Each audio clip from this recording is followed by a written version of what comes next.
안녕하세요. 세상의 핫한 이슈를 쉽고 재미있게 풀어드리는 이슈와 이슈 채널의 행운파파입니다. 여러분, 냄비 속 개구리 이야기 아시나요? 차가운 물에 개구리를 넣고 서서히 불을 떼면 자기가 죽는 줄도 모르고 편안하게 삶아진다는 그 이야기. 저는 오늘 이 이야기를 시작하며 문득 이런 생각이 들었습니다.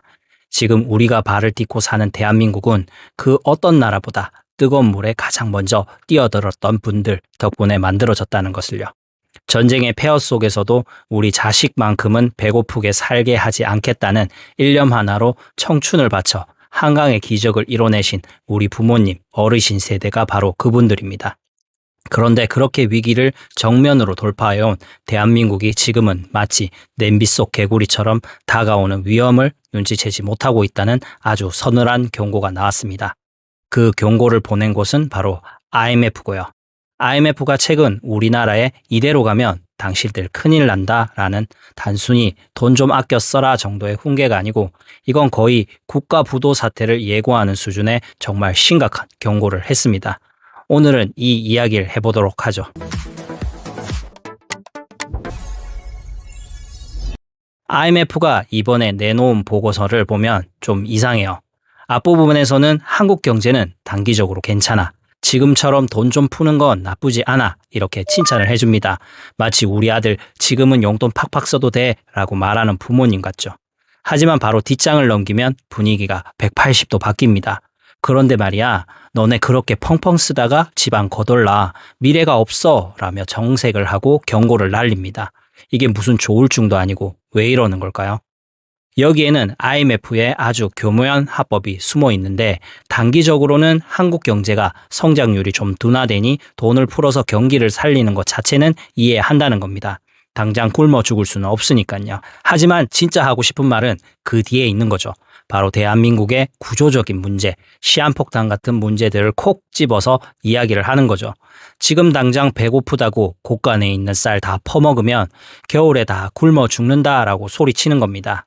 특히 IMF가 주목한 건 바로 우리나라의 미친 듯이 빠른 고령화 속도예요. 이건 뭐 거의 세계 신기록 수준이거든요. 할머니, 할아버지는 폭발적으로 늘어나는데 일할 젊은이는 사라지는 나라. 결국 IMF의 메시지는 간단해요. 지금 당장 눈앞에 불을 끄는 건 좋아. 그런데 너네 집 자체가 지금 무너지기 일보 직전이야. 빨리 기둥부터 다시 세워 라고 경고하는데 가볍게 들리시나요? 여러분, 합계 출산율이라고 들어보셨죠? 여자 한 명이 평생 낳을 것으로 예상되는 아이 수인데 지금 우리나라 수치가 몇 명인지 아세요? 0.7명대거든요. 이게 얼마나 심각하냐면요. 전쟁 중인 나라보다 낮은 인류 역사상 유례가 없는 수치예요. 아이는 안 태어나는데 의학 기술은 발전해서 어르신들은 점점 더 오래 사시죠. 그 결과가 뭔지 아세요? 전체 인구의 65세 이상 인구가 20%가 넘으면 초고령 사회라고 하는데 우리는 2024년에 도달했어요. 원래는 2025년에나 될 거라고 예상했거든요. 근데 그 속도가 예상을 뛰어넘은 거죠. 프랑스가 지금 난리죠. 데모도 하고 진짜 정말 난리가 났어요. 그런데 그런 프랑스가 고령화 사회에서 초고령 사회로 가는데 156년이 걸렸거든요. 그런데 우리는 단 26년이 걸렸어요. 이건 뭐 거의 KTX급 속도죠. 문제는 이 속도를 우리 사회 시스템이 전혀 따라가지 못하고 있다는 거예요. 자, 이렇게 인구 구조가 박살나면 나라 살림은 어떻게 될까요? 당연히 적자죠. 들어오는 돈은 줄고 나가는 돈은 눈덩이처럼 불어나니까요. 그럼 정부는 어떻게 할까요?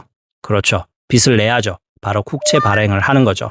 문제는 이 빚이 늘어나는 속도가 상상을 초월한다는 거죠. IMF는 현재 정책을 그대로 유지하면 2029년에는 GDP 대비 국가 채무 비율이 58%에 육박할 거라고 경고를 했어요.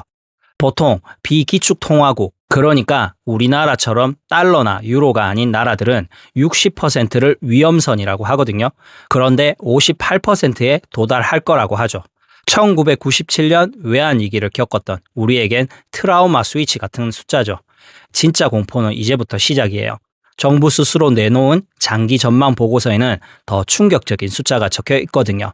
별다른 개혁 없이 이대로 간다면 2065년에는 국가 채무 비율이 무려 156.3%에 도달할 거라고 해요. 지금 난리난 프랑스가 115.6%거든요. 1년 내내 벌어서 한 푼도 안 쓰고 빚 갚아도 절반밖에 못 갚는다는 뜻인데 심각하죠. 근데 더 무서운 건 이 빚의 대부분은 우리가 선택할 수 없는 법으로 정해진 의무 지출이라는 겁니다. 연금 드려야죠. 건강보험 지원해야죠. 이건 정부가 마음대로 줄일 수 있는 돈이 아닌 거죠. 고령화가 심해질수록 이 의무 지출은 자동적으로 그리고 폭발적으로 늘어납니다.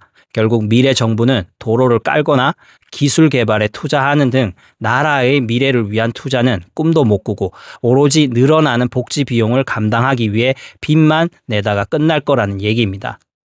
어떤 사람들은 일본이나 미국은 빚이 더 많아도 괜찮잖아 라고 말하는데 이건 정말 위험한 착각이에요. 그 나라들은 기축통화국이라서 위기가 오면 그냥 자기들 돈 찍어내면 그만이거든요. 하지만 우리 원화는요. 휴지 조각이 될 수 있죠. 이 끔찍한 빚더미 누가 갚아야 할까요?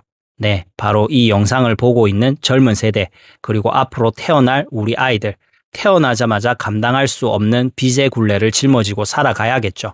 진짜 빚의 노예 세대가 될지도 모르는 일입니다. 과연 우리는 이 정해진 파국의 미래를 바꿀 수 있을까요? IMF는 해결책도 함께 제시했어요. 근데 그 내용은 상상 이상으로 고통스럽고 또 정치적으로도 거의 불가능에 가까운 것들이에요. IMF가 내놓은 처방전은 크게 4가지예요. 재정 준칙 도입, 연금 개혁, 노동시장 개혁, 그리고 생산성 향상. 제가 쉽게 풀어서 설명해 드릴게요. 첫 번째, 재정 준칙을 도입하라는 건데요. 이건 쉽게 말해 국가 가계부를 법으로 만들자는 거예요. 수입보다 지출이 많아지지 않도록 빚은 GDP 60%를 넘지 않도록 법으로 못 박아라는 거죠. 정치인들이 선거 때마다 표를 얻으려고 돈을 펑펑 쓰는 포퓰리즘에 제동을 걸자는 아주 강력한 장치를 말하는 거예요. 두 번째는 연금 개혁. 이건 정말 피할 수 없는 가장 아픈 부분인데 결론부터 말하면 우리 자식 세대도 연금을 받을 수 있도록 이 제도를 지속 가능하게 손보는 것입니다. 그러기 위해 지금보다 조금 더 부담하고 받는 시기는 현실에 맞게 조정하며 모두가 함께 시스템을 유지하기 위한 고통 분담이 필요하다는 목소리가 나오고 있습니다. 지금처럼 내는 돈은 적고 받는 돈은 많은 구조로는 국민연금기금이 2064년이면 완전히 바닥 나거든요. 우리 자식 세대는 한 푼도 못 받을 수 있다는 얘기죠. 그래서 보험료는 올리고 연금 받는 나이는 늦추고 받는 액수도 좀 줄여서 이 시스템을 어떻게든 유지시키자는 거죠. 세 번째는 노동시장 개혁인데 이건 일할 사람이 부족해지니 숨어있는 인력을 최대한 끌어내고 일하는 사람들의 효율을 높이자는 거예요.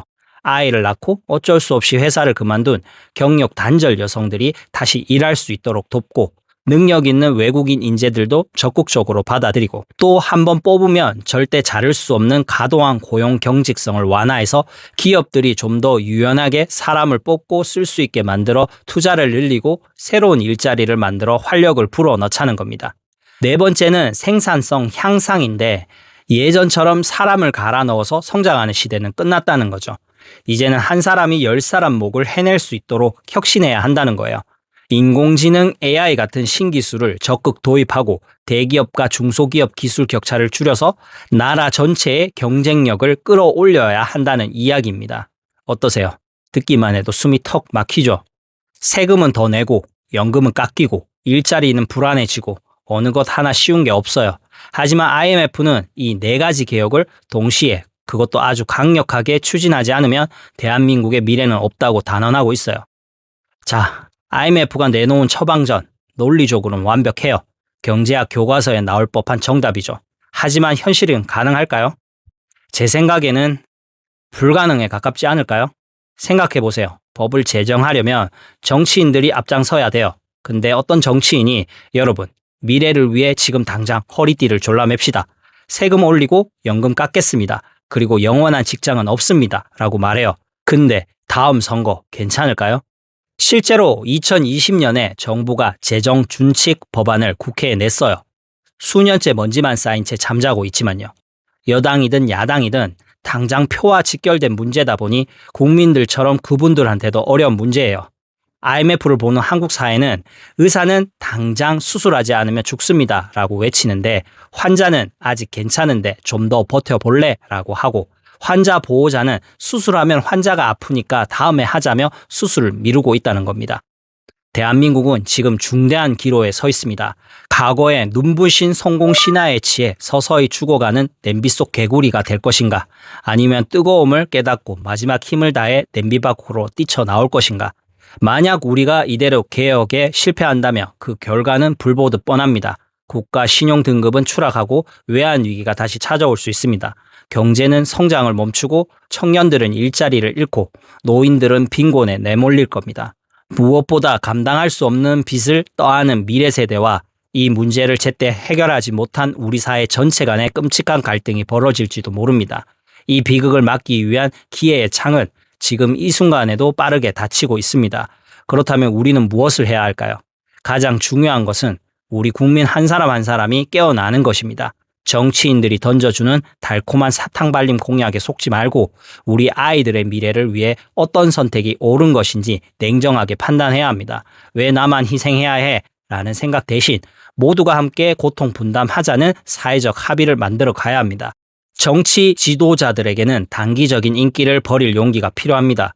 국가의 생존을 위해 국민에게 불편한 진실을 솔직하게 말하고 설득하는 리더십을 보여줘야 합니다. 물론 이 모든 개혁의 과정은 고통스러울 겁니다. 하지만 이 고통은 우리가 살아남기 위해 반드시 거쳐야 할 성장통입니다. 지금 우리가 흘리는 땀과 눈물이 우리 아이들에게는 더 나은 대한민국을 물려주는 밑거름이 될 것이라 믿습니다. 이 영상을 보시는 대한민국 경제의 기적을 이끌어 오신 선배 세대의 경륜과 지혜가 그 어느 때보다 필요한 시점입니다. IMF 위기를 극복했던 저력으로 다시 한번 우리 사회가 올바른 길로 나아갈 수 있도록 목소리를 내어주셔야 합니다. 오늘 이야기는 여기까지입니다. 저는 다음에도 더 흥미롭고 유익한 이야기로 찾아뵙겠습니다. 오늘 영상이 유익하셨다면 좋아요와 구독 그리고 알람 설정 잊지 마세요. 그럼 다음 시간에 만나요. 안녕.